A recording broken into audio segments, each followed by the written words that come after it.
Hello! Il y a quelques jours, j'ai eu l'occasion d'assister à la deuxième édition du Paris Podcast Festival. Alors, je savais même pas qu'il y avait un festival lié au podcast, donc j'ai trouvé ça hyper intéressant. J'ai annulé ce que je devais faire. À la base, je devais aller au séminaire de Cédric Anissette, quitter la Rat Race, mais je me suis dit, un événement sur le podcasting, je dois absolument être là parce que c'est là que les choses se passent en ce week-end d'octobre 2019. Donc, j'y suis allé.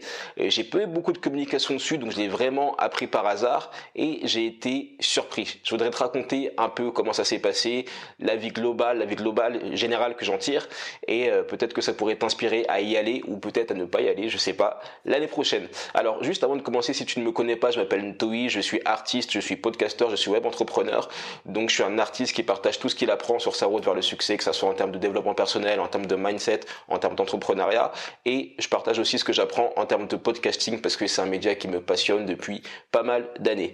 Ceci dit, le Paris Podcast Festival, j'ai trouvé que c'était, pour commencer, une très belle initiative. Comme je t'ai dit, j'ai trouvé que c'était vraiment bien qu'il y ait un événement lié au podcasting, parce qu'on sait qu'il y a des événements liés à YouTube, il y a des événements liés même à LinkedIn, mais je savais pas qu'il y avait un événement lié au podcasting, donc j'ai trouvé que c'était une très belle idée. C'était super bien de voir autant de podcasteurs réunis au même endroit, des personnes qui parlent ton langage, des personnes qui comprennent tes problématiques, des personnes qui comprennent ta passion, le fait de vouloir t'exprimer, de dire ce que tu as à dire. J'ai trouvé ça super. Maintenant, la chose que j'ai trouvé vraiment dommage dans ce festival, c'était qu'il y avait beaucoup trop de monde. Moi, j'ai pu rentrer, mais il y a des personnes qui se sont fait recaler, et même quand tu rentrais, c'était...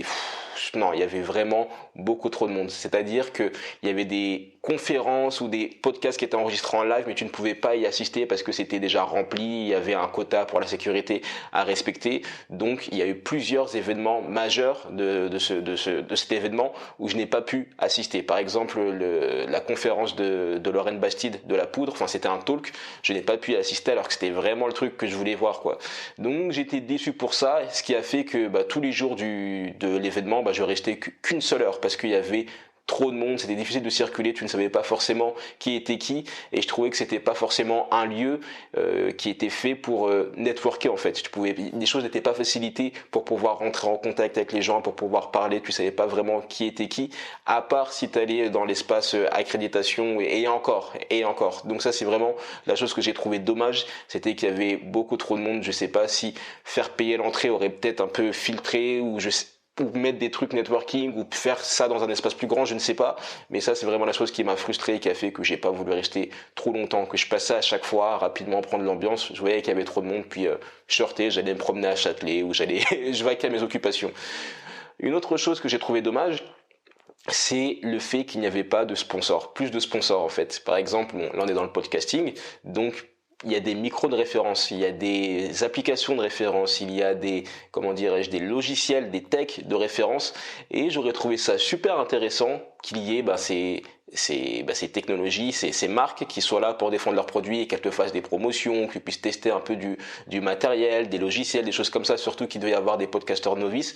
J'aurais trouvé ça intéressant, ludique, que ces sponsors soient là. Après ça, c'est des choses qui peuvent se rajouter après et voilà quoi. Mais c'était vraiment, c'était vraiment quelque chose que j'aurais voulu voir, quelque chose que j'aurais apprécié savoir autour de moi, de pouvoir tester, je sais pas, si Zoom sortait un nouveau micro, le tester, ou tester une nouvelle solution, tout ce qui pouvait me permettre de faciliter mon processus en fait, mon processus de mise en ligne, mon processus d'enregistrement, toutes ces choses-là. Mais bref, je vais m'arrêter là, je sais que c'est la deuxième édition, que les choses s'améliorent au fur et à mesure. Encore une fois, j'ai trouvé que c'était une très belle idée, j'ai trouvé que c'était bien organisé quand même. La seule chose c'était le monde, mais j'étais vraiment content que ça existe en fait, et du coup ça va s'améliorer et je serai présent l'année prochaine. Si tu veux lancer ton podcast ou si tu veux avoir des techniques pour améliorer ton podcast, pour trouver des invités plus facilement, pour le monétiser ou même tout simplement pour le lancer avec les moyens du bord, tu peux aller rejoindre le lien qui ira en dessous de la vidéo ou de l'audio, ça dépend de comment tu consulteras ce contenu.